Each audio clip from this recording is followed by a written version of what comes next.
Ito nga palang motor na to mga paps, isa to sa mga unang bumili sa atin ng carb. So parang ang naalala ni Paps, batch 10 Paps no? Oo, Paps. Mga batch Mga 10 no? 9, 9. Oo. Meron din. So ito, 2 months na lang, magto 2 years na sa kanya, walang linis-linis. Pero okay pa rin sa kanya. Kumbaga hindi naman goods naman. Ang papalitan lang natin dito yung cable. Medyo bumigay na yung cable, pero yung carb okay pa. Yan. Okay pa yung carb. So ganyan katibay yan mga paps no.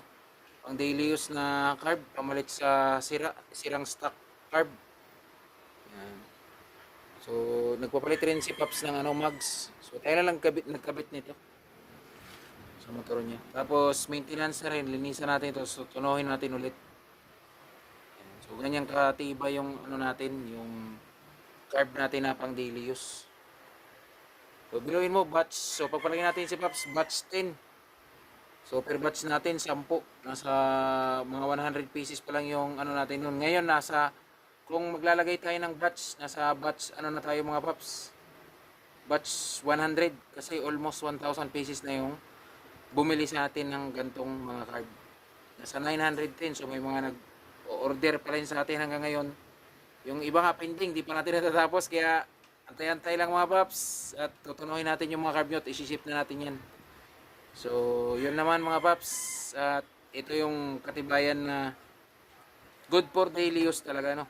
So itong carb na to at saka yung carb na nakasalpak sa akin, matanda lang yung sa akin siguro ng ano, mga isang buwan. So ito, magto 2 years na rin. Kasi yung sa akin, 2 years na rin yun. So yun lang naman mga paps, kitang kita. Hindi ko pa nilinisan. Okay. Yan. So ito nga pala yung carb ni Paps kanina na dumi-dumi. So yan, nilinisan na natin no. Nilinisan na natin yung carb ni Paps. Yan, may malinis ka. Yan, tingnan nyo tong ano, piston ng carb niya. Tiyadang, diba? Pag walang mga ano talaga, yung sobrang gaspang na ano, hindi yan siya masisira.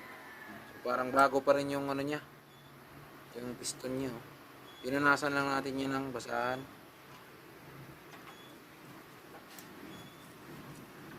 Wala masyadong ano, walang normal lang yung piston ni Pops pero walang damage talaga na. Yan. So ito yung patunay na matibay talaga to. Itong carb na to. So lagi pang biyahe si Pops sa ano, Maynila.